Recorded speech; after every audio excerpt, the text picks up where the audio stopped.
तो आज का जो सर हमारा विषय है वो है पेरिनल एब्सेस। हमारा पहले हम पूरा देख लेते हैं, मोटा मोटा हम पढ़ेंगे क्या।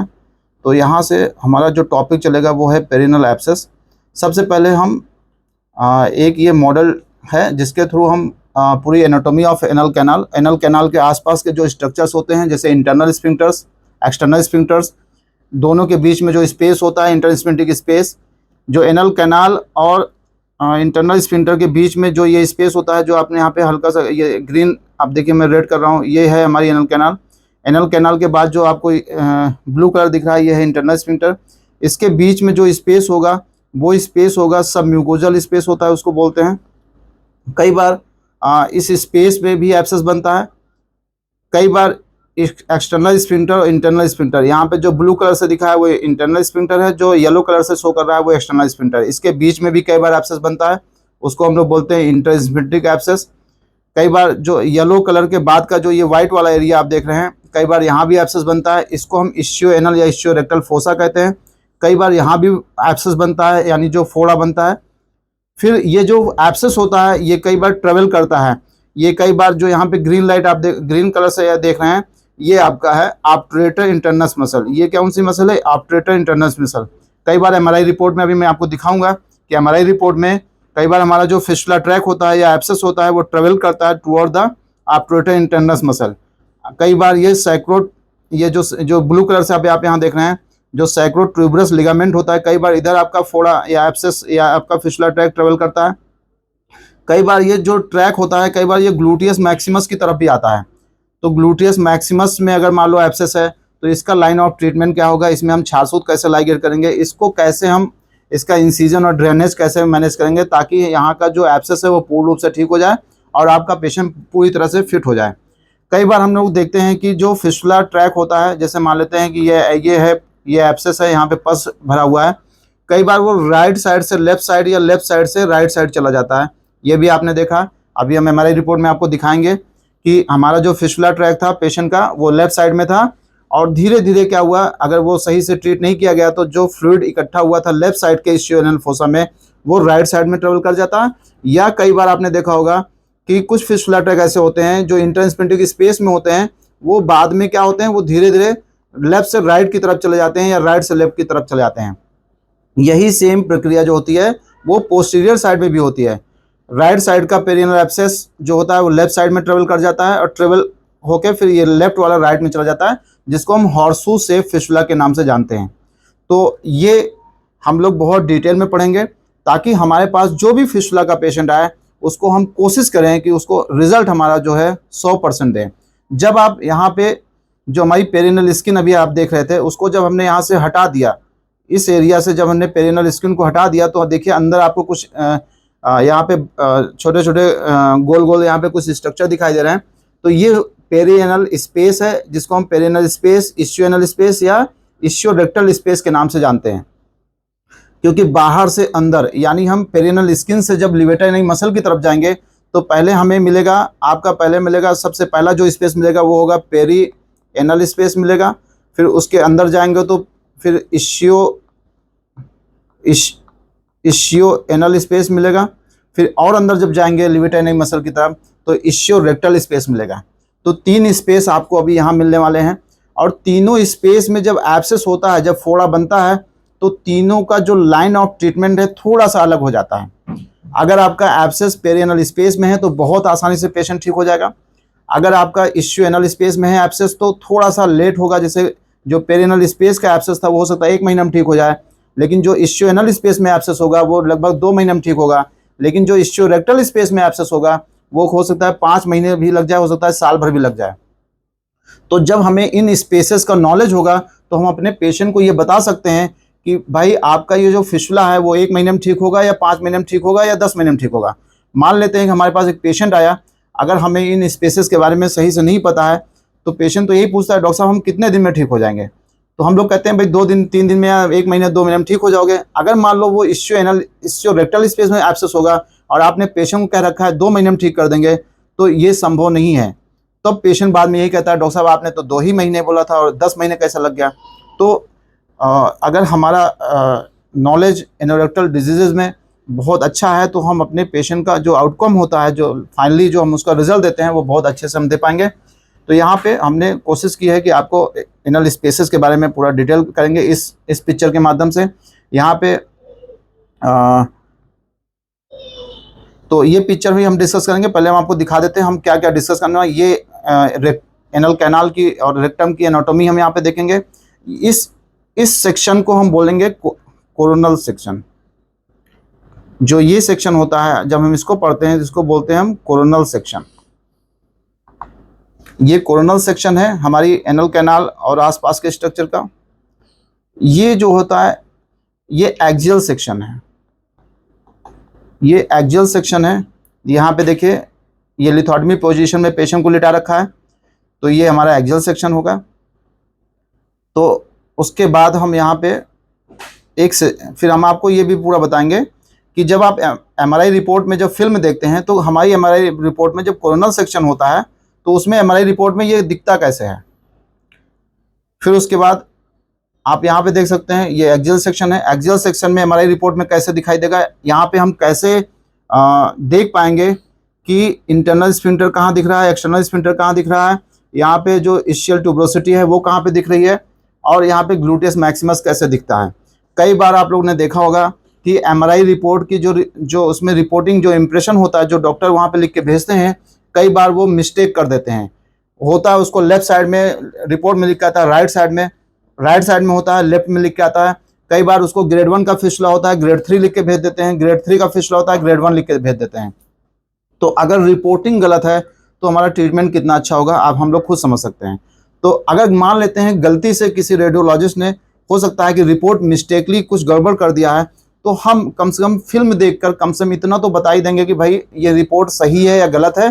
रिपोर्ट के बेस पे हम पेशेंट को काउंसलिंग करेंगे कि भाई आपका ये केस कितने दिन में ठीक होगा या कितने दिन में नहीं ठीक होगा। तो यहाँ पे आप देख सकते हैं ये एक एमआरआई रिपोर्ट यहाँ पे मेंशन है, ये एमआरआई रिपोर्ट है। और जो एमआरआई रिपोर्ट में लिखा हुआ है यहाँ पे देखिए, एक आपको राइट साइड में यहाँ पे एक वाइट सा स्पॉट दिख रहा है एक्सटर्नल स्फिंक्टर के बाहर। तो with the help of film हम कैसे डायग्नोसिस को कंफर्म करेंगे कि जो रिपोर्ट हमारे पास आई है उसमें कुछ गड़बड़ तो नहीं है। फिर हम पढ़ेंगे सेजाइटल सेक्शन में। ये हमारा सेजाइटल सेक्शन होता है। सेजाइटल सेक्शन में रेक्टम कैसा दिखाई देता है, जो हमारे स्फिंक्टर्स होते हैं हमारे गुदा मार्ग के आसपास, जैसे ये पिवोरेक्टालिस मसल है, जैसे यहाँ पे एक्सटर्नल स्फिंक्टर के 3 कंपोनेंट होते हैं, ये डीप कंपोनेंट, ये मिडिल कंपोनेंट, ये सबसे लास्ट का जिसको हम सुपरफिशियल बोलते हैं और इसके सबक्यूटेनियस बोलते हैं, ये कंपोनेंट्स होते हैं। इसके बारे में हम बहुत डिटेल में पढ़ेंगे। फिर उसके बाद हम देखेंगे कि एमआरआई रिपोर्ट में जो हमारा सैक्रम और कॉकिक्स बोन होती है उसके कंपैरिजन में हमारा रेक्टम कैसा दिखाई देता है, और रेक्टम के साथ साथ एनल कैनाल की पोजीशन क्या होगी, और एनल कैनाल के साथ साथ हमारा जो फिस्टुला ट्रैक ट्रेवल करेगा उसकी पोजीशन क्या होगी। तो इसके बाद हम पढ़ेंगे, ये देखिए इसका डायग्रामेट्रिक प्रेजेंटेशन ऑफ द रेक्टम। कई बार हमारे पास पेशेंट आता है, हम लोग देखते हैं कि फिस्टुला ट्रैक पेशेंट को है। मान लेते हैं एक एग्जांपल मैं आपको शेयर कर रहा हूँ। जैसे मान लेते हैं एक पेशेंट को फिस्टुला ट्रैक यहाँ पे है, ये उसकी एक्सटर्नल ओपनिंग है और उसकी इंटरनल ओपनिंग 8 सेंटीमीटर अंदर है रेक्टम में, वो पोस्टीरियर साइड में। यही एक पेशेंट और आया है, उसकी एक्सटर्नल ओपनिंग एंटीरियर साइड में है, यानी पेशाब के रास्ते की तरफ है, और इसकी भी 8 सेंटीमीटर अंदर ओपनिंग है रेक्टम में, यानी ये हाई एनल फिस्टुला का केस है। ग्रेड 5 का केस हम बताने जा रहे हैं। अब आपको ये जानना है ये पोस्टीरियर साइड में है और ये एंटीरियर साइड में है। तो पोस्टीरियर साइड का जो फिस्टुला ट्रैक होगा उसको ठीक करना बहुत ही आसान होगा। है तो बहुत बड़ा केस ये इतना बड़ा केस है कि आप सोचिए कि अगर 90% 99% डॉक्टर इस केस को लेने से मना कर देंगे, क्योंकि यहाँ पे external sphincter, internal sphincter, levator नई मसल सब इन्वॉल्व हो चुकी है। यहाँ पे इनकॉन्टिनेंस की संभावना ज़्यादा है, लेकिन ईश्वर कृपा है कि क्षारसूत्र विधि से ऐसे केस को भी आसानी से सॉल्व किया जा सकता है। लेकिन यही सेम केस एंटीरियर साइड में जब होगा तो इस केस को सॉल्व करना बहुत मुश्किल होगा, क्योंकि 8 सेंटीमीटर इसका मतलब क्या है कि यहाँ पे आपको प्रोस्टेट ग्लैंड भी मिलेगी, यहाँ पे आपको यूरिनरी ब्लैडर भी मिलेगा, और सबसे इम्पोर्टेंट पॉइंट है कि जो एंटीरियर साइड में जो फिस्टुला ट्रैक होता है, ऐसा तो नहीं कहीं पेरिटोनियम को तो नहीं पियर्स कर दिया उसने, क्योंकि जो हमारी रेक्टम होती है, ये अगर हम पूरी रेक्टम, हम इसको हटा रहे हैं, रेक्टम आपको शो कर रहे हैं, जो पूरी रेक्टम अगर हम देखें एनल कैनाल से लेके यहाँ तक रेक्टम की पूरी लेंथ देखें तो लगभग 15 से 17 सेंटीमीटर की हमारी एनल कैनाल प्लस रेक्टम की लेंथ होती है। अगर 4 सेंटीमीटर अगर आप एनल कैनाल निकाल देते हैं तो बचती कितनी है, लगभग 12 सेंटीमीटर। तो लगभग 11 से 12 सेंटीमीटर रेक्टम मिलती है। और इस रेक्टम का अगर हम 3 भाग में डिवाइड कर दें, 1/3 1/3, यानी 1/3 ये है, 1/3 ये कर दें और 1/3 ये कर दें, तो ऊपर से 1/3 यानी लगभग इसका 2 गुना, ये जितना मैं वाइड कर दे रहा हूँ इतना पार्ट जो होता है आगे से पेरिटोनियम कवर करके रखती है। पेरिटोनियम मतलब आप पेट की तरफ हैं, एब्डोमेन कैविटी की तरफ आ गए। तो अगर फिस्टुला ट्रैक अगर 9 सेंटीमीटर के आसपास अगर एंटीरियर साइड में है, इसका मतलब है आपका जो फिस्टुला ट्रैक है वो आपके एब्डोमेन के अंदर चला गया है। ऐसे केस को हमें नहीं लेना है। ये केस हाई एनल और ये फिर वो लेप्रोटॉमी के थ्रू इसका ट्रीटमेंट होगा, ना कि हम एनल कैनाल के थ्रू जाएंगे, क्योंकि आपका जो फिस्टुला ट्रैक है वो आपका पेट की तरफ चला गया है, उसमें पेशेंट को दिक्कत हो जाएगी। पेशेंट को क्या वहाँ पे आप ये केस नॉर्मल ये फिर छारसूत का केस नहीं है, ये फिर एक बड़ी सर्जरी का केस हो गया। लेकिन यही 8 सेंटीमीटर का ट्रैक अगर पीछे की तरफ है, रीढ़ की हड्डी तरफ, तो ये छारसूत से बहुत आसानी से ठीक हो सकता है, क्योंकि हमारे पीछे की तरफ जो रेक्टम होती है उस पर पेरिटोनियम की कवरिंग नहीं होती है। जहाँ से रेक्टम शुरू होता है वहाँ से पेरिटोनियम खत्म हो जाती है।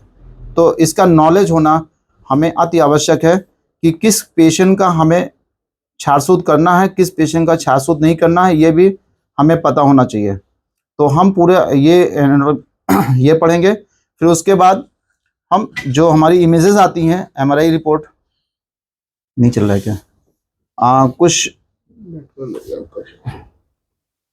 हाँ दिक्कत आ रही है यार, लोग कर क्या रहे हैं, तुम अपना नेट दो भाई, इसमें चल रहा है, अच्छा चलने दो उसको, स्टॉप कर लो। हम लोग यहाँ पे थे और ये इमेजेस जो होते हैं ये बहुत ही इम्पोर्टेंट होते हैं हमारे लिए जब हम डायग्नोस्टिक पर्पज से जब इसको व्यू करते हैं, देखते हैं। क्योंकि कई बार हम लोग देखते हैं कि एमआरआई रिपोर्ट्स, अगर 100 एमआरआई रिपोर्ट हमारे पास आती है तो 8-10 एमआरआई रिपोर्ट में कहीं ना कहीं थोड़ी बहुत मिस्टेक्स होती हैं, जिनको हमें बाद में मतलब करेक्ट करना पड़ता है। तो फिर उसके बाद हम लोग जो हमारा मेन टॉपिक था पेरिनल एब्सेस, यहाँ पे देखिए, अब यहाँ से हम लोग शुरू करेंगे। पेरिनल एब्सेस जो होते हैं वो ऐसे तो किताब में आपको 5 प्रकार का मिलेगा, हो सकता है 6 प्रकार का मिलेगा। इसमें 1-2 चीज़ें मैंने ऐड कर दी हैं जो हम लोगों को ये बुक्स में नहीं मिलता है, जो हमने क्लिनिकल प्रैक्टिस में इसको फील किया है। और हम आपको रिपोर्ट भी दिखाएंगे, एमआरआई रिपोर्ट के बेस पे हम आपको समझाएंगे कि 7 प्रकार के हमने पेरिनल एब्सेसेस क्यों बताए हैं। देखिए, एक पेरिनल एब्सेस, एक एब्सेस होता है, उससे ज्वाइन हो रहा है क्या वहाँ से एक्चुअली जो लोग इसमें ऐड, हाँ इसमें सर ये देख लो, होस्ट बनाने का ऑप्शन है, किसी और को नहीं तो सर आ रहे हैं 96 अपने वाले 96 है। जब स्टार्ट किया था 90 चल रहा है। हाँ सर, तो इसमें जो है ये टाइप्स ऑफ पेरिनल एब्सेसेस होते हैं, सॉरी इश्यूएनल, सॉरी ये एनोरेक्टल एब्सेसेस कहेंगे। पेरिनल एब्सेस तो it is a type of abscess. Mute है सर आपको। तो ये 7 प्रकार के जो एनोरेक्टल एब्सेसेस होते हैं ये होते हैं। किताब में जो बुक्स में है कुछ 5 प्रकार के या 6 प्रकार के आपको एब्सेस देखने को मिलेंगे, लेकिन 1 या 2 मैंने अपने से ऐड किया है। ये हमारी क्लिनिकल प्रैक्टिस और जो हम लोग रिपोर्ट्स देखते हैं उसके बेस पे हमने इसको डिफाइन करने की कोशिश की है। एक तो सबसे पहला हम पढ़ेंगे पेरिनल एब्सेस। पेरिनल एब्सेस का पेशेंट जब भी हमारी क्लिनिक पे आएगा डॉक्टर साहब, वो बहुत पेन के साथ आएगा। जैसे मलद्वार के आसपास जो फोड़ा फुंसी बनता है, पेशेंट को दर्द होगा, लेकिन अगर इन 7 प्रकार के जो एब्सेस होते हैं, अगर इसको हम कंपेयर करें तो जो सबसे परेशान पेशेंट आता है हमारे पास वो आता है पेरिनल एब्सेस का। पेरिनल एब्सेस जब पेशेंट को होगा तो इतना ज़्यादा पेन होगा, पेशेंट एकदम से मतलब उसका एंजाइटी आप उसके फेस पे देख सकते हैं। पेशेंट बैठना मुश्किल हो जाएगा, पेशेंट का चलना मुश्किल हो जाएगा। तो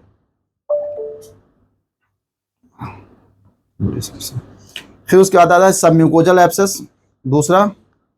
फिर तीसरा आता है इश्यू एनल, चौथा आता है इश्यू रेक्टल, 5वां आता है सुप्रालिवेटर, 6ठा आता है इंट्राइन्फ्मेंट्रिक, और सातवां आता है प्री सैक्रल स्पेस में जो एब्सेस होता है। तो यहाँ पे हमने 7 प्रकार की स्पेस और उस स्पेस में जो पस का फॉर्मेशन होता है उसके बेस पर हम यहाँ पे एब्सेस कहेंगे। तो what is abscess? Abscess is nothing but collection of pus in the tissue is called as abscess. तो यहाँ पे पस का कलेक्शन होगा हमारे टिश्यू में, जिसको हम एब्सेस के रूप में कहेंगे, या एक तरह से हम कहते हैं सुपुरेशन, फॉर्मेशन ऑफ द पस इन द टिश्यू, तो हम उसको एब्सेस कहेंगे। तो सबसे पहले हम यहाँ से देखते हैं, ये हमारी जो होती है जो हमारा ये सेक्शन है, इसको हम बोलेंगे कोरोनल सेक्शन। ये है कोरोनल सेक्शन। इस तरह का अगर आपके पास पिक्चर आता है या कोई रिपोर्ट आती है, अगर इस तरह पिक्चर बनी हुई है, ये कोरोनल सेक्शन होगा। कोरोनल सेक्शन में अब हम इसमें थोड़ा सा डिटेल में जाएंगे। तो पहले हम एनल कैनाल को अच्छे से देख लेते हैं। तो ये हमारी एनल कैनाल है, यहाँ पे ये हमारी एनल कैनाल है। पिक्चर क्लियर हो रही है? इससे मैं ब्लैक से बनाने की कोशिश कर रहा हूँ। ये हमारी पूरी एनल कैनाल है और लगभग एनल कैनाल आपकी होती है वो 4 सेंटीमीटर की होती है। जिन्होंने पहले क्लासेस ज्वाइन किए उनको एनाटॉमी क्लियर होगी। 4 सेंटीमीटर पे एनल कैनाल होती है। एनल कैनाल जहाँ पे ख़त्म होती है वहाँ पे एक एनोरेक्टल जंक्शन होता है, फिर उसके बाद आपका शुरू होता है रेक्टम। ये हमारी रेक्टम है। तो ये जो गोल गोल रिंग देख रहे हैं इसको हम बोलते हैं एनोरेक्टल जंक्शन, या इसी को एनोरेक्टल रिंग बोलते हैं हम लोग, जिसमें लिवेटाइनिंग मसल, प्यूबरेटलिस मसल्स या इंटरनल स्फिंक्टर्स का इन्वॉल्वमेंट होता है, जो कि इसको बनाने में हेल्प करती है। अगर एनोरेक्टल जंक्शन को हम डैमेज कर दें या किसी कारणवश ये खराब हो जाए तो मल को होल्ड करने की कैपेसिटी खत्म हो जाती है और रेक्टल प्रोलैप्स शुरू हो जाता है। रेक्टल प्रोलैप्स आपको पता है 2 प्रकार का होता है, कंप्लीट एंड इनकम्प्लीट, वो हम बाद में डिस्कस करेंगे, लेकिन इसका इंपॉर्टेंस हम बता दे रहे हैं। एनोरेक्टल जंक्शन का इंपॉर्टेंस क्या होता है? जब हम एनोरेक्टल से नीचे थोड़ा सा आते हैं, आप देखिए यहाँ पे कुछ हल्का हल्का फोल्ड, ऐसा कुछ फोल्ड दिखाई दे रहा है, इसको हम बोलते हैं डेंटेट लाइन। इसको हम बोलते हैं डेंटेट लाइन। और इसी डेंटेट लाइन पे कुछ एक ग्लैंड होती है जो कि अपना सिक्रीशन जो होता है थ्रू दी एनल क्रिप्ट्स वहाँ पे सिक्रीट करती है, जिसको हम एनल ग्लैंड कहते हैं, जो म्यूकस जैसा सिक्रीशन करती है और यहाँ पे साइनसेस होते हैं वहाँ पे उसके अंदर निकालती है, जिसकी वजह से हमारी एनल कैनाल लुब्रिकेट रहती है और मल हमारा आसानी से हमारे गुदामाग से पास हो जाता है। फिर हम जब एनल कैनाल से ये इसकी जो लेंथ होती है एनोरेक्टल जंक्शन से लेकर डेंटेड लाइन, वो लगभग 1.5 सेंटीमीटर होती है। ये जो सेंटीमीटर्स मैं बता रहा हूँ इसका बहुत इंपॉर्टेंस है, क्योंकि जब हम internal opening of the फिशुला track देखेंगे, अगर फिशुला ट्रैक की internal opening 2.4 centimetre from the anal verge है, तो ये मान लीजिए कि एनल ग्लैंड इफेक्ट हुई है, इसी से फिशुला बना होगा। अगर पेशेंट को इंटरनल ओपनिंग मान लेते हैं कि 4 सेंटीमीटर दूर है एनल वर्ज से, तो यहाँ पे एनल ग्लैंड इन्फेक्ट नहीं हुई है, यहाँ पे इन्फेक्ट हुआ होगा। हो सकता है ये टीबी की वजह से हुआ हो सकता है क्रोन्स की वजह से हो, या हो सकता है कोई ट्रामा की वजह से हो। तो एनल कैनाल की लेंथ आपको याद रखना जरूरी है। इसी बेस पे हम कॉज ऑफ द फिशुला डायग्नोज करेंगे, यानी बीमारी का कारण क्या है हम निकालेंगे।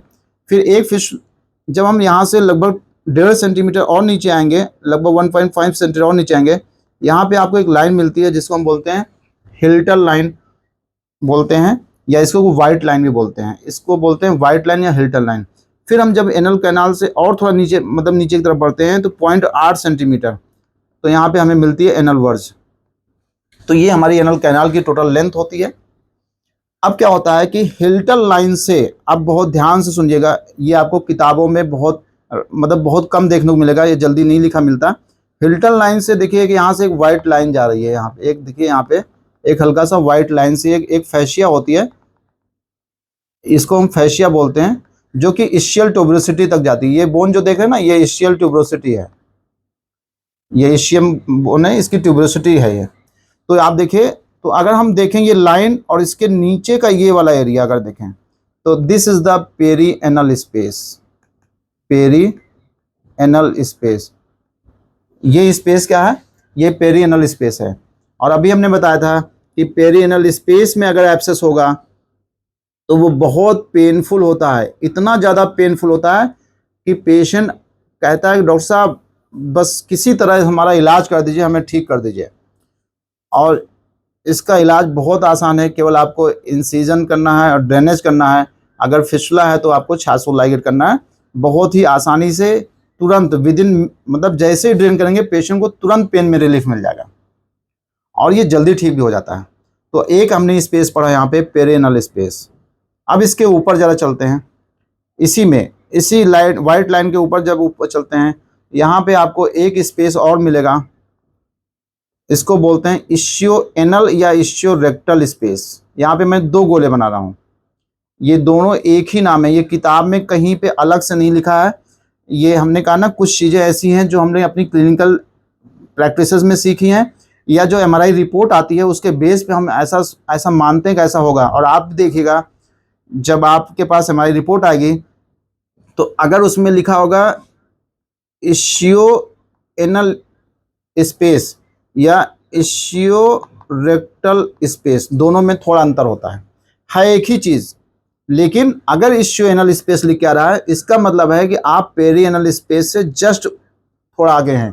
अगर इश्यो रेक्टल स्पेस लिख के आ रहा है, इसका मतलब है कि आप बहुत अंदर हैं, लगभग लिवेटाई नई मसल की तरफ हैं। तो लिवेटाई नई मसल इस पेरी एनल स्किन से लगभग जो होती है वो लगभग 5.75 सेंटीमीटर दूर होती है, 7-5 सेंटीमीटर।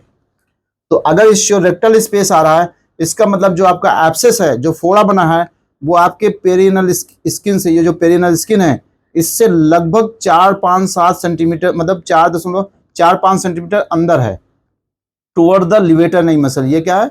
ये है लिवेटर नई मसल, ये लिवेटर नई मसल की तरफ है।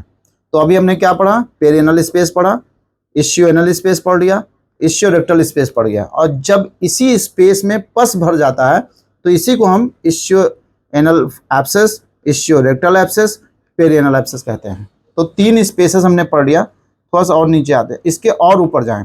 अब आते हैं लिवेटर नई मसल की तरफ। अगर हम लिवेटर नई मसल को ऊपर चले गए, ये वाला स्पेस आप देखिए, ये वाला स्पेस, इस स्पेस को बोलते हैं सुप्रालिवेटर स्पेस। और ये कहाँ पे होती है? अभी ये जितने स्पेसेस आप देख रहे थे वो एनल कैनाल की तरफ हैं, लेकिन ये जो चौथा स्पेस हम पढ़ रहे हैं, ये हमने पढ़ा था पहला स्पेस, ये हमने पढ़ा दूसरा, ये हमने पढ़ा तीसरा, ये चौथा। ये चौथा जो स्पेस होता है, ये होता है सुप्रालिवेटर स्पेस। अगर इस स्पेस में एब्सेस है तो ये आपका ग्रेड 5 का फिस्टुला कहलाएगा। इसमें कोई ट्रैक है तो वो भी ग्रेड 5 में ही चला जाएगा। तो लिवेटर नई मसल के जब तक नीचे आप रहते हैं तब तो केस आपका ग्रेड 4 तक रहेगा, और लिवेटर नई मसल को पार कर गए आप तो ग्रेड 5 का फिस्टुला केस हो जाएगा। और ग्रेड 5 का फिस्टुला को ठीक करना अपने आप में चैलेंज है। तो ये 4 स्पेसेस अभी हमने देख लिए। अब हम और स्पेसेस आते हैं। अब हम बिल्कुल एनल कैनाल के बगल में आते हैं।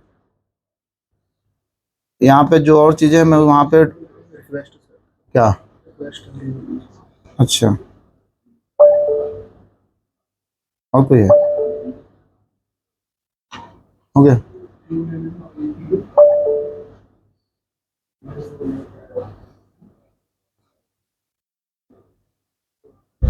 हाँ, अभी हमने क्या 4 स्पेसेस पढ़ लिए।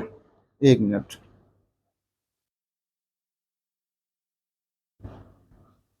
चार स्पेसेस पढ़ी है। अब हम 5वां पढ़ेंगे। 5वें के लिए हमें थोड़ा सा यहाँ पे ये चीज़ें इरेज करनी पड़ेंगे। देखिए, अब हमें देखना पड़ेगा, ये जो हमारी लाइन है ये हमारी है म्यूकोजा मेम्ब्रेन। ये जो ब्लैक से मैं बना रहा हूँ, this is the mucosa membrane of the anal canal. और यहाँ पे हमने क्या देखा था? This is the anorectal junction या एनोरेक्टल रिंग कहेंगे। अब क्या होता है, इसमें मैं दूसरा कलर ले रहा हूँ।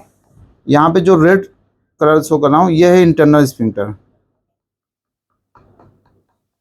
ये है इंटरनल स्फिंक्टर। फिर मैं इसको एक वाइट कलर नहीं, ब्लू कलर करने जा रहा हूँ। ये आपका जो है, ये है एक्सटर्नल स्फिंक्टर। ये क्या है? External sphincter. एक्सटर्नल स्फिंक्टर और इंटरनल स्फिंक्टर में थोड़ा सा अंतर होता है, लगभग 7 से 8 या 9 आपको अंतर देखने को मिलेंगे। तो एक्सटर्नल स्फिंक्टर जो होता है वो प्यूबोरेक्टलिस मसल से जाके ज्वाइन करता है, और जो इंटरनल स्फिंक्टर होता है ये सीधे जो होता है, जो हमारी रेक्टम होती है उसकी जो लॉन्गिट्यूडनल मसल होती है उसी का कंटिन्यूएशन होता है। इंटरनल स्फिंक्टर जो होता है वो वाइट कलर का दिखाई दे। जब आप कभी इंटरनल स्फिंक्टर को देखोगे तो आपको वाइट वाइट सा दिखाई देगा, और जब एक्सटर्नल स्फिंक्टर आप देखोगे तो ये रेड कलर का दिखाई देता है।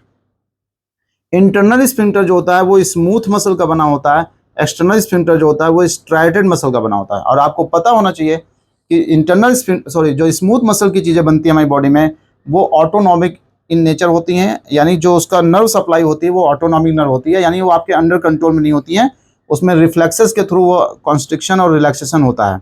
और जो एक्सटर्नल स्फिंक्टर होता है, ये इसमें पोडेंडल नर्व होती हैं, सोमैटिक नर्व होती हैं, जो कि आपके कंट्रोल में होती है। यानी एक्सटर्नल स्फिंक्टर को आप अगर मतलब आप चाहें तो सिकोड़ सकते हैं, फैला सकते हैं, बट इंटरनल स्फिंक्टर आपके कंट्रोल में नहीं होगा। केवल इंटरनल स्फिंक्टर वो आपकी अपनी बॉडी का रिफ्लेक्सेस होंगे जैसे। और इंटरनल स्फिंक्टर में क्या होता है, इंटरनल स्फिंक्टर, एक मिनट, इंटरनल स्फिंक्टर में दो नर्व होती हैं, एक होती है पैरासिम्पैथिक नर्वस सिस्टम और एक होता है सिंपैथेटिक नर्वस सिस्टम। जो पैरासिम्पैथिक नर्वस सिस्टम होता है वो स्फिंक्टर्स को रिलैक्स करता है, और सिंपैथिक नर्वस सिस्टम क्या करता है, स्फिंक्टर को कॉन्स्ट्रिक्ट करता है। जब आप एनेस्थीसिया देते हैं इन द इंटरस्फिंक्टिक स्पेस, तो जो आपका जैलोकेन है वो सबसे पहले ऑटोनॉमिक नर्वस सिस्टम उसको अटेंड करता है। एक्सटर्नल स्फिंक्टर बाद में रिलैक्स होगा, पहले इंटरनल स्फिंक्टर रिलैक्स होगा, क्योंकि इंटरनल स्फिंक्टर में जो ऑटोनॉमिक नर्व होती है वो एनेस्थीसिया के प्रति वो जल्दी एक्सेप्ट करती है, मतलब एक्सेप्टेंस उसका ज़्यादा है। तो ये मोटा मोटा बता दे रहे हैं कि जब हम अभी आगे पढ़ेंगे तो इसका काम आएगा। तो इंटरनल स्फिंक्टर एक्सटर्नल स्फिंक्टर के, अच्छा एक चीज़ और बता दें, इंटरनल स्फिंक्टर एक कंटिन्यूएशन होता है, इसमें ब्रेक नहीं होता कहीं पे। लेकिन जो एक्सटर्नल स्फिंक्टर होता है इसमें 3 पार्ट होते हैं। एक होता है, ये मान लेते हैं ये ऊपर का एक पार्ट हो गया, एक इसका मिडिल कंपोनेंट होता है, और एक सबसे नीचे होता है ये वाला। तो सबसे नीचे होता है उसको बोलते हैं सबक्यूटेनियस, जो बीच में होता है उसको बोलते हैं वो सुपरफिशियल, और जो लास्ट वाला होता है उसको बोलते हैं डीप कंपोनेंट। अभी इसका इंपॉर्टेंस आएगा इसलिए अभी थोड़ा थोड़ा बता दे रहा हूं। तो इंटरनल और एक्सटर्नल स्फिंक्टर के बीच में एक स्पेस होता है, ये जो व्हाइट कलर से मैं दिखा रहा हूं ये एक स्पेस है, इसको बोलते हैं हम इंटर स्फिंक्टिक स्पेस। तो अभी आपने 4 स्पेस पढ़ लिए थे, ये 5वां स्पेस पढ़िए, इसको क्या बोलेंगे, इसको बोलेंगे हम इंटर स्फिंक्ट्रिक स्पेस।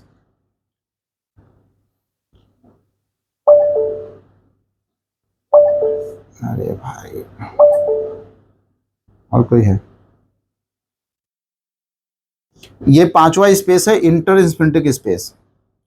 ठीक है, तो 5वां स्पेस हमने पढ़ लिया इंटर स्फिंक्ट्रिक। पहला हमने पढ़ा था पेरिनल स्पेस, दूसरा हमने पढ़ा था इश्चियोएनल स्पेस, उसके अंदर गए थे इश्चियोरेक्टल स्पेस, उसके और ऊपर चले गए तो हमें मिला क्या, सुप्रालिवेटर स्पेस। अब 5वां स्पेस पढ़े दोनों स्फिंक्टर के बीच में, इंटर स्फिंक्ट्रिक स्पेस। अब एक स्पेस और आएगा इंटरनल स्फिंक्टर के, और इधर आइए, हम अगर एनल कैनाल की तरफ आते हैं तो एक स्पेस हमें और मिलता है, यानी म्यूकोजा मेम्ब्रेन और इंटरनल स्फिंक्टर के बीच में एक स्पेस मिलता है जिसे हम बोलते हैं सब म्यूकोजल स्पेस। तो इसको हम बोलेंगे सब म्यूकोजल स्पेस। तो 6 स्पेसेस हमने यहाँ पे पढ़ लिए, ये 6ठा स्पेस है। और इन 6 स्पेसेस में अगर पस इकट्ठा होगा तो हम उसको बोलेंगे, उसी के नाम पे उसको एब्सेस का नाम दिया जाएगा, जैसे सब म्यूकोजल स्पेस, इंटरस्फिंक्टिक एब्सेस, सुपरलिवेटर एब्सेस, ये एब्सेस का नाम दिया जाएगा। अब हम 7वां स्पेस आपको बताने जा रहे हैं। 7वां स्पेस है, ये आपको कहीं पे ऐसा लिखा नहीं मिलेगा, बस थोड़ा थोड़ा अगर आप इसमें देखेंगे तो आपको मिलेगा। 7वां स्पेस है प्री सैक्रल स्पेस, या हम बोलते हैं प्री सैक्रल या पैरासैक्रल एरिया बोलते हैं, छोटा नहीं हो रहा, ये इस पिक्चर में आप देखिए यहाँ पे देखिए, यहाँ पे ये आ रही है रेक्टम, ये जो गोल गोल देखें ये रेक्टम आएगी, अगर ये आएगी तो ऐसे जाएगी, ये ऐसे, कैसे हाईलाइट हो, ये ऐसे जाएगी और ये एनल कैनाल में जाके इससे ज्वाइन हो जाएगी। तो और ये हमारा है, ये वाला जो एरिया है ये हमारा है क्या, वर्टिब्रा। वर्टिब्रा में सबसे लास्ट हमें पता है, इसको बोलते हैं कॉकेक्स। कॉकेक्स के ऊपर होता है सैक्रम। तो सैक्रम का जो 3रा पार्ट होता है, सैक्रम का जो 4था पार्ट होता है, सैक्रम का जो 5वां पार्ट होता है, यानी सैक्रम में हमें पता है कि 5 सेगमेंट होते हैं, S5, S4, S3, S2 and S1। तो जो S3 होता है वहीं से आपका रेक्टम की शुरुआत होती है। तो अगर कोई पूछे कि what is the last boundary of the rectum from anal verge, then S3 is the boundary. यानी अगर S3 वाले बोन पे अगर आप फिंगर रखेंगे इसका मतलब है कि रेक्टम वहीं तक होगी, उसके ऊपर सिग्मॉइड कोलन शुरू हो जाएगा, है ना। तो रेक्टम कहाँ से शुरू हो रही है? S3 से, यानी सैक्रम की बोन जो तीसरी है वहीं से शुरू हो रही है, ठीक। अब जहाँ पे रेक्टम है, ठीक है, और इसके पीछे क्या है, ये देखिए बोन है, तो इसके बीच में भी एक स्पेस होता है, ये वाला जो स्पेस है, ये वाला स्पेस, इसको बोलते हैं हम प्री सैक्रल स्पेस। इसको क्या बोलेंगे हम? Pre sacral. जो व्हाइट से मैं दिखाने की कोशिश कर रहा हूँ, इसको मैं दूसरा कलर करता हूँ, इसको रेड करता हूँ तो थोड़ा आपको क्लियर रहेगा। हाँ, तो ये जो होता है ये प्री सैक्रल स्पेस होता है, ठीक है।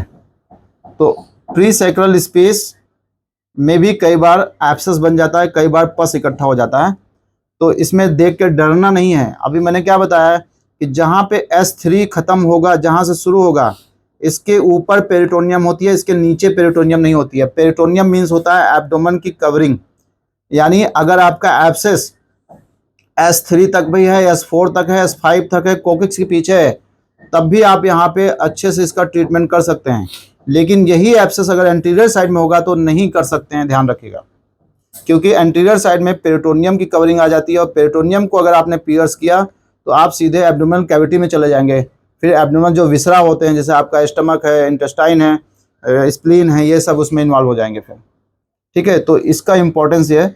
तो 7 प्रकार के स्पेसेस आपको पढ़ना जरूरी होता है। डॉक्टर शुभम, आप कुछ इसमें ऐड करना चाहेंगे? आवाज जा रही मेरी? एक मिनट मैं नोट करता हूँ।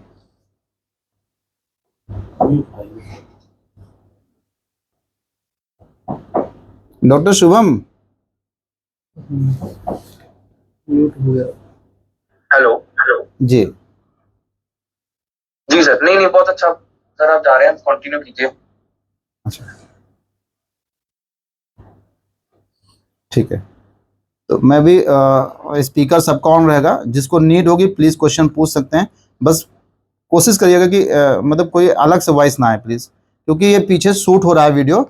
मैं कोशिश करूंगा कि जो हम पढ़ा रहे हैं इसका एक वीडियो शूट करके आपको फिर से सेंड करूं, ताकि अगर कुछ मिस हो जाए तो आप इसको फिर से देख सकते हैं।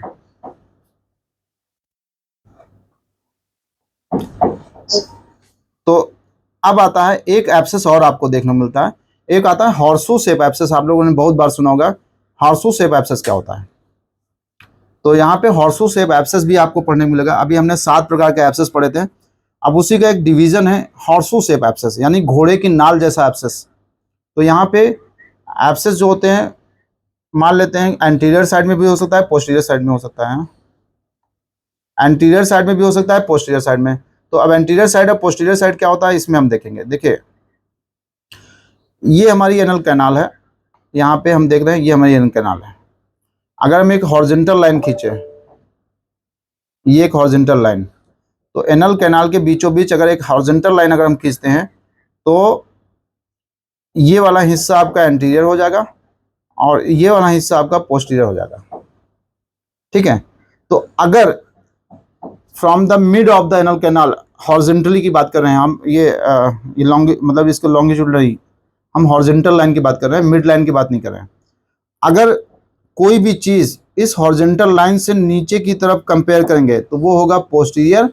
इस हॉरिजॉन्टल लाइन से ऊपर की तरफ कोई चीज जाएगी तो वो होगी एंटीरियरली। तो अभी हम जब फिशला ट्रैक को जब हम वो उसके अवलोकन करेंगे, जब उसके ढूंढेंगे, तो आप देखिएगा फिशला MRI फिशलोग्राम में क्या लिखा होता है, the track is going anteriorly toward the anal canal. तो एंटीरियरली मतलब होता है कि पेशेंट को लिथोटमी पोजीशन पे लिटा रखा है, और ये मान लेते हैं फिशुला ट्रैक आपका, एग्जांपल मैं बता रहा हूँ, फिशुला ट्रैक यहाँ पे है। अगर वो कह रहा है anteriorly and toward the anal canal, anteriorly मतलब होता है कि ऊपर की तरफ जा रहा है और टुवर्ड द एनल कैनाल, ये है, इसका नाम होगा anteriorly and toward the anal canal, यानी एंटीरियरली एंड मीडियली। अगर कह रहा है यहाँ पे फिशुला ट्रैक था, कह रहा है पोस्टीरियरली एंड मीडियली, देन आपका फिशुला ट्रैक पोस्टीरियरली जाएगा, ऐसे मीडियली जाएगा।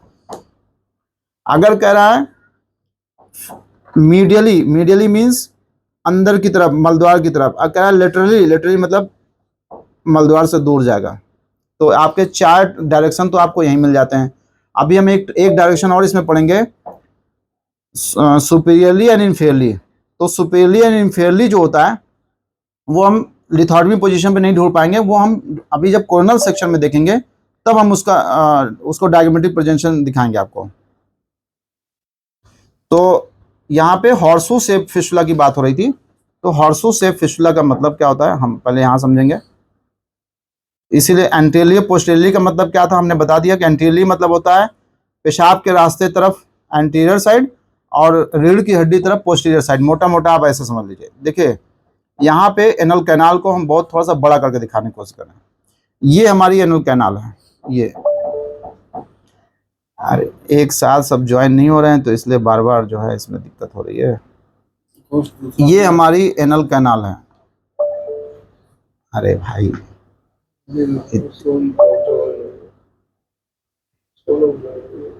ये हमारी एनल कैनाल है।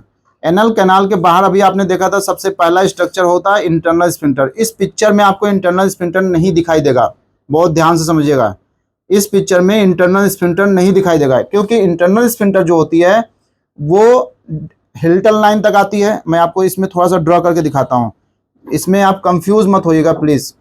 देखिए एक मोटा मोटा अगर मैं यहाँ पे पिक्चर बना दूं, ये मैं आपको बना रहा हूँ, ये हमारी एनल कैनाल है, ये मैं आपको कोरोनल सेक्शन में दिखा रहा हूँ। ये लिवेटेनी मसल है, ये डेंटेट लाइन है, और ये क्या होती है हिल्टन लाइन होती है। अभी हम लोगों ने बहुत अच्छे से पढ़ा। जो इंटरनल स्फिंक्टर होता है वो केवल कहाँ तक आती है, हिल्टन लाइन तक, और एक्सटर्नल स्फिंक्टर कहाँ तक आता है, वो पूरा स्किन तक आती है। तो इंटरनल स्फिंक्टर कभी भी आप अगर इस व्यू से देखेंगे ना, इधर यहाँ से सामने से देखोगे यहाँ से, तो नहीं दिखाई देगी, क्योंकि इंटरनल स्फिंक्टर के ऊपर जो होता है वो कवरिंग होती है स्किन की। इंटरनल स्फिंक्टर जो होता है वो एक्सटर्नल स्फिंक्टर का जो सबक्यूटेनियस कंपोनेंट होता है उससे ढका रहता है। जब आपको कभी फील करना होगा इंटरनल स्फिंक्टर, तो एनल कैनाल की तरफ जब आप एनल वर्ज में जब फिंगर लगाएंगे, जब हल्का सा यहाँ ऐसे इधर जब आप इस पॉइंट पे जब आप प्रेशर देंगे, तब आपको ये वाला स्पेस जिसको हम इंटरनल स्फिंक्टर ग्रुप कहते हैं वहां फील होगा। इंटरनल स्फिंक्टर थोड़ा अंदर की तरफ फील होगा। तो आपको यहाँ पे इंटरनल स्फिंक्टर आपको सामने से नहीं दिखाई देगा, खाली आपको एक्सटर्नल स्फिंक्टर दिखाई दे रहा है। ये एक्सटर्नल स्फिंक्टर है, ये जो पहली लाइन है ये एक्सटर्नल स्फिंक्टर है। एक्सटर्नल स्फिंक्टर का 3 कंपोनेंट अभी हमने बताया था। सबसे बाहर होता है सबक्यूटेनियस, फिर उसके बाहर होता है आपका सुपरफिशियल, मैं कलर बदल दे रहा हूं ताकि आपको सुपरफिशियल, और उसके अंदर होता है आपका डीप कंपोनेंट। आप देखिए तो इसमें जो डीप कंपोनेंट होता है वो तो लिवेटाइनिंग मसल के साथ जाके अपना काम बना लेता है, लेकिन जो ये वाला जो पिंक वाला देख रहे हैं इसको, जिसको हम बोलते हैं superficial component of the external sphincter, ये पिंक वाला देखिए, ये ब्लैक से मैंने बनाया है, फिर पिंक बनाया, फिर ग्रीन बनाया। तो जो ब्लैक वाला है वो सबक्यूटेनियस है, इसके पीछे होता है रेड कलर का जिसको हम बोलते हैं सुपरफिशियल, और जो ग्रीन बनाया है ये आपका है एक्सटर्नल डीप कंपोनेंट। जो पिंक कलर से है ये पीछे की तरफ मैं इसको व्हाइट करने जा रहा हूं, तो बहुत ध्यान से देखिएगा। यहाँ पे एक चीज अभी आपको मिलेगी, ये पिंक, जो पिंक वाला होता है ये पीछे कॉक्सिक्स से अटैच रहता है, इसमें बोनी अटैचमेंट होता है।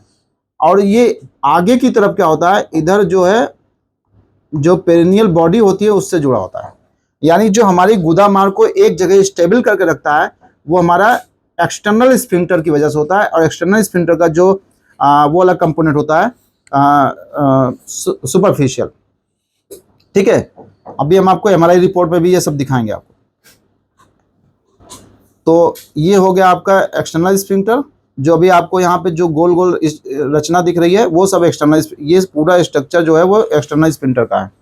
फिर उसके बाद ये वाला इतना दूर, ये देखिए आपका मिल रहा है क्या, ये इशियल ट्यूबरोसिटी है, इशियम बोन है। ये वाला हिस्सा क्या है, ये है आपका ग्लूटियस मैक्सिमस मसल है। ये वाला देखिए ग्लूटियस मैक्सिमस, ये मसल क्या है, ग्लूटियस मैक्सिमस मसल है। इसके पीछे एक छोटा सा काला काला और ये हल्का सा वाइट सा अगर आप देख पाइए, ये जो मैं पिंक बना रहा हूँ ध्यान से देखिएगा। देखिए मैं पिंक बना के फिर उसको हटाऊंगा, फिर आपको दिखेगा वो कुछ। ये देखिए हटा रहा हूँ मैं इसको। ये जो मैंने हटाया ये है सैक्रोट्यूबरस लिगामेंट। यानी ये इसके पीछे होता है, ग्लूटियस मैक्सिमस के अंदर की तरफ होता है, ये इसके अंदर होता है। कभी जब आप एब्सेस जब ट्रीट करेंगे ना, पेरिनल एब्सेस या इश्यूएनल एब्सेस या इश्यूरेक्टल एब्सेस, तो कई बार पस जो होता है इसके पीछे भरा होता है। तो आप ये एक बार देख लीजिए, इसके पीछे यहाँ पे 3 मसल्स होती हैं, मैं येलो करने जा रहा हूँ, 1 2 और एक 3 और होती हैं, जिसको हम बोलते हैं जो हम लोग पेल्विक फ्लोर की मसल बोलते हैं। इसमें एनोकॉक्स नहीं, इसमें होता है प्यूबोकॉक्सिजस मसल, इशियोकॉक्सिजस मसल और इलियोकॉक्सिजस मसल। 3 मसल होती हैं, एक येलो येलो, 1 2 और 3, यानी ये तीसरी हो गई, ये दूसरी हो गई, ये पहली हो गई। तो अब आपको पता है यहाँ पे क्या होता है, यहाँ पे प्यूबिक बोन होती है, प्यूबिक सिम्फाइसिस। तो यहाँ से एक मसल चलती है और यहाँ रीढ़ की हड्डी में जाके अटैच होती है। फिर ये क्या है, ये सैक्रम बोन है। फिर यहाँ से एक मसल चलती है, फिर पीछे जाके जुड़ती है, फिर यहाँ पे एक मसल होती है, फिर यहाँ जुड़ती है अंदर अंदर। ये बहुत अंदर है, 5 सेंटीमीटर से अंदर की बात बता रहा हूँ मैं। तो इन 3 मसल का बहुत ज़्यादा इंपॉर्टेंट होता है, क्योंकि यही तीनों मसल मिलकर हमारे पेल्विक फ्लोर को बनाती हैं। लेकिन जो इसमें इलियोकॉक्सिजस मसल होती है, प्यूबोकॉक्सिजस मसल और इशियोकॉक्सिजस मसल, ये 2 मसल तो पेल्विक फ्लोर बनाने में हेल्प करती हैं। तीसरी मसल जिसको हम इलियोकॉक्सिजस मसल बोलते हैं, वो हम लोगों में काम की नहीं है। वो जो पूंछ वाले एनिमल होते हैं, जैसे बंदर है, कुत्ता है, गाय है, भैंस है, उनमें जो वो लोग पूंछ हिलाती हैं, वो उसी मसल की वजह से हिलाती हैं। और हम लोगों में बहुत ज़्यादा उसका काम नहीं है। कई कई किताबों में लिखा है कि ये जो है ये जो है काम, जिसको बोलते हैं हम लोग वेस्टिजियल मसल हो गई है। लेकिन कई बार जब प्रेगनेंसी के दौरान जब बच्चा डिलीवर होता है, तो उस समय उसका थोड़ा सा रोल है। तो ये हमने पढ़ा, चूँकि हम लोगों को पढ़ना था क्या, कि हमें पढ़ना था यहाँ पे horseshoe shape abscess. Horseshoe shape abscess में क्या होता है कि मान लेते हैं कई बार किसी पेशेंट को आपके पास एमआरआई रिपोर्ट आई, उसमें लिखा है कि इनको जो है लेफ्ट साइड के इशियोरेक्टल फोसा में एक एब्सेस बना है, यहाँ पे एक एब्सेस बन गया है। 4 बज गए।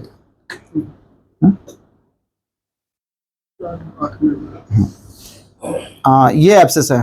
तो कई बार जब इसमें पस का ज़्यादा इकट्ठा होने लगता है, धीरे धीरे इकट्ठा होते होते पस जब ज़्यादा इकट्ठा होने लगता है, तो ये जो पस होता है, ये धीरे धीरे हमारे लेफ्ट साइड से राइट साइड की तरफ जाने लगता है।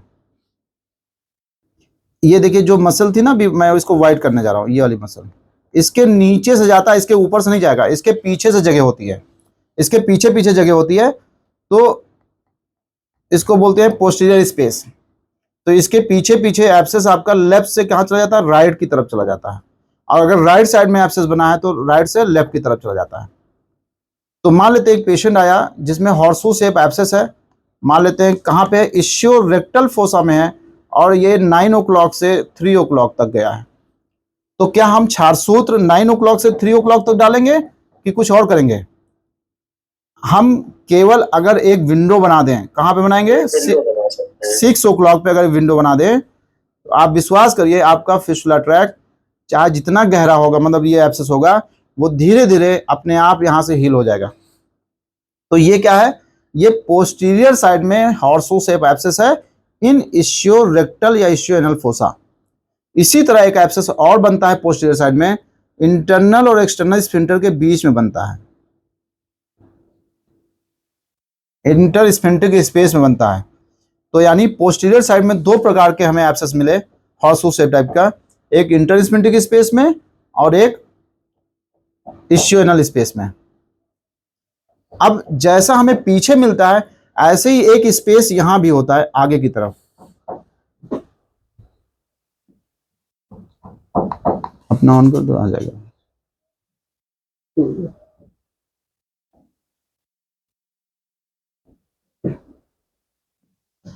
आ रहा है, बोल। यहाँ पे लाइट का इशू है थोड़ा सा, अभी मैं वापस आ रहा हूँ।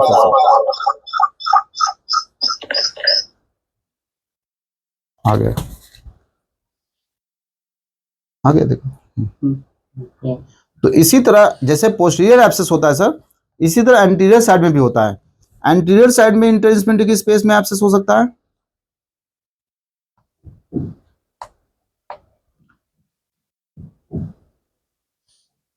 ऐसे इंटरस्फिंक्टर की स्पेस में, और एंटीरियर साइड में स्टियोरेक्टल फोसा से लेके ये आगे की तरफ चल जाता है। अभी आपको बहुत सारी एमआरआई आपको दिखाऊंगा जिसमें ये सारे केसेस आपको देखने को मिलेंगे।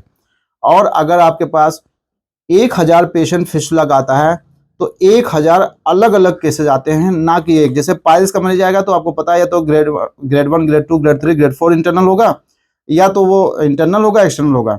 लेकिन अगर आपके पास फिस्टुला का पेशेंट आता है तो ये मान लीजिए 1000 अगर केस आ रहा है तो 1000 अलग अलग तरीके से आएगा। किसी में इंटरस्फिंक्टिक होगा, किसी में एक्सटर्नल स्फिंक्टर में होगा, किसी का इंटरस्फिंक्ट सबम्यूकोजल होगा। तो ऐसे डिफरेंट, इसलिए आपको इतना डिटेल में जानना जरूरी है। जब हाई एनल फिस्टुला को जब हम ट्रीट करते हैं, लो एनल फिस्टुला को तो डॉक्टर साहब कोई भी सही कर सकता है, लेकिन चैलेंज की बात तब आती है जब आप हाई एनल फिस्टुला की तरफ जाते हैं। तो अभी हम एक रिपोर्ट से इसको क्लियर करते हैं, एक बड़ी रिपोर्ट देखते हैं, 1 मिनट, जिसमें हॉर्सू शेप भी मिल जाए तो आपको वो समझा देता हूँ। बाइलेटरल स्टियन fossa normal, intersphincteric 6 o'clock position from the opening. यहाँ पे देखते हैं, देखिए यहाँ पे एक एमआरआई रिपोर्ट हम लेते हैं। There is a short linear track approx 2.3 cm extending from right perineal region 7 o'clock position through intersphinctic plane to the posterior wall of the anal canal with small collection 1.2 cm 1.4 cm from 5 to 7 o'clock। तो ये हार्सू, अब यहाँ पे लिखा नहीं है हार्सू shape fistula, लेकिन ये हार्सू शेप फिस्टुला का एग्जांपल है। ये हम लोग लास्ट केस डिस्कस कर रहे हैं क्योंकि 1 घंटे की मीटिंग हो गई है, फिर अगला हम लोग अगले दिन डिस्कस करेंगे। पहले हम इसकी पिक्चर बनाते हैं, कैसे हम इसको डायग्मेटिक प्रेजेंट। ये हमारा एनल कैनाल हो गई। ये पेशेंट को हमने लिथोटमी पोजीशन में लिथोटमी पोजीशन पे लिटा दिया हमने। ये हमने लिथोटमी पोजीशन में लिटा दिया। ये आपका इंटरनल स्फिंक्टर है और ये ब्लू कलर से मैं बना रहा हूँ एक्सटर्नल स्फिंक्टर। अब हम रिपोर्ट पढ़ेंगे, रिपोर्ट के हिसाब से इसका डायग्राम बनाएंगे। ये हमने इसका कोरोनल सेक्शन लिया। अभी जो हमने पहला बनाया था उसको हम एक्सियल सेक्शन बोलते हैं। ये लिवेटर नहीं मसल हो गई। ये आपका हो गया डेंटेट लाइन। डेंटेट लाइन के नीचे आपको पता है हिल्टन लाइन होता है और इसके सेंटीमीटर्स आपको पता होना चाहिए। ये हमने इंटरनल स्फिंक्टर बनाया। इंटरनल स्फिंक्टर कहाँ तक आएगा? हिल्टन लाइन तक आएगा। और एक्सटर्नल स्फिंक्टर कहाँ तक जाएगा? स्किन तक जाएगा, पेरिनल स्किन तक जाएगा। अब हम रिपोर्ट पढ़ते हैं। There is a small short linear track. अब आपको कहाँ पे क्या ध्यान देना है? ये लीनियर ट्रैक है। कहीं कहीं आपको लिख के आएगा कर्वी लीनियर ट्रैक। तो लीनियर का मतलब होता है सीधा, कर्वी लीनियर का मतलब होता है टेढ़ा मेढ़ा। लेंथ कितनी है? 2.3 सेंटीमीटर है। Extending from right side, right side में कहाँ पे? Perineal region. कहाँ पे? 7 o'clock पोजीशन पे। थ्रू इंटरस्फिंक्टिक प्लेन, यानी इंटरस्फिंक्टिक प्लेन जब लिखा जाएगा इसका मतलब इंटरस्फिंक्टिक स्पेस की बात चल रही है। कहाँ पे होगा? Posterior wall of the anal canal, यानी पीछे की तरफ। हम पोस्टीरियर अभी सब बता चुके हैं, पोस्टीरियर क्या होता है, एंटीरियर क्या होता है। स्मॉल साइज है, कलेक्शन कितना है, लेंथ विड्थ और इसका जो हाइट है या डेप्थ इसकी हम इतना है। अब कहाँ का फॉर्मेशन? 5 to 7 o'clock। तो हमें आपको सबको पता है कि 6 o'clock कहाँ पे होता है, 12 o'clock कहाँ होता है और 3 o'clock कहाँ पे होता है। तो कहने का प्रयास है कि इसकी जो ट्रैक सीधा है, 2.3 सेंटीमीटर है, लीनियर है और 7 o'clock से इतना जा रहा है। इसकी इंटरनल ओपनिंग नहीं लिखा ना, नहीं लिखा। तो इन्होंने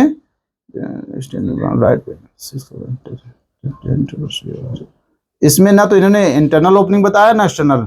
मान लेते हैं कि ये केस था, इसकी इंटरनल ओपनिंग 7 o'clock पे हम दिखाने जा रहे हैं। इससे ब्लैक से बनाते हैं। इंटरनल ओपनिंग कहाँ पे? 7 o'clock पे। 6 तो इधर होगा, फिर ये इधर आया है, फिर ये धीरे धीरे फैला है। 7 o'clock से 5 o'clock तक ये एब्सेस गया है। ये ऐसा ट्रैक है इसका। मैं इसका कलर कर देता हूँ। ये हमारा ट्रैक है। ट्रैक क्या है? ये एब्सेस है एक तरह से, यानी ये हमारा ट्रैक है।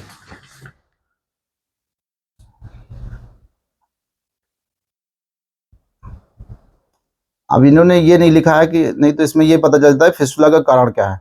तो ये ट्रैक है। तो अब हम क्या करेंगे? अगर हम 407 to 7 लाइगेट करेंगे, अगर हमने ये कर दिया कि छासूत हमने 7 से 7 पे, मतलब 7 पे एक्सटर्नल इंटरनल ओपनिंग है और 7 पे ही एक्सटर्नल ओपनिंग है, तो क्या ये केस सही हो जाएगा डॉक्टर साहब?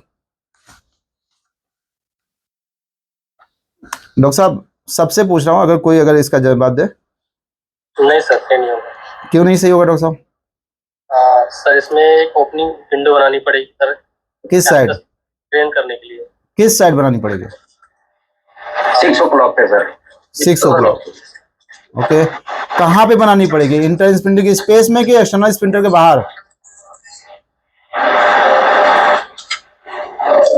एक्सटर्नल स्पिंडल के बाहर। जी डॉक्टर साहब।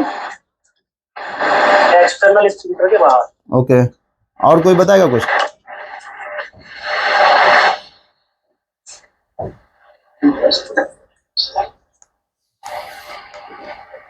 एक्सटर्नल स्पिंटर के बाहर, यानी हमें जो विंडो बनाना है 6 o'clock पे, बिल्कुल सही है, विंडो बनाना है।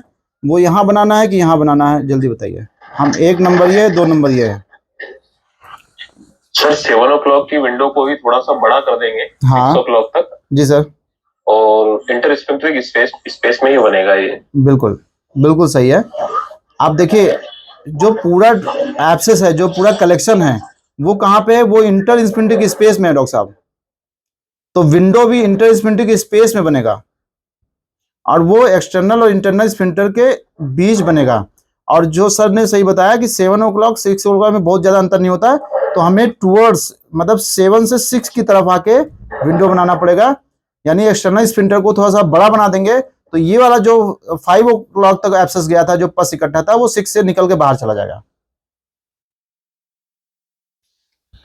बस जिस दिन हम ये सीख गए सर, आप विश्वास करिए, कोई भी ऐसा फिस्टुला ट्रैक नहीं होगा जो ठीक ना हो जाए।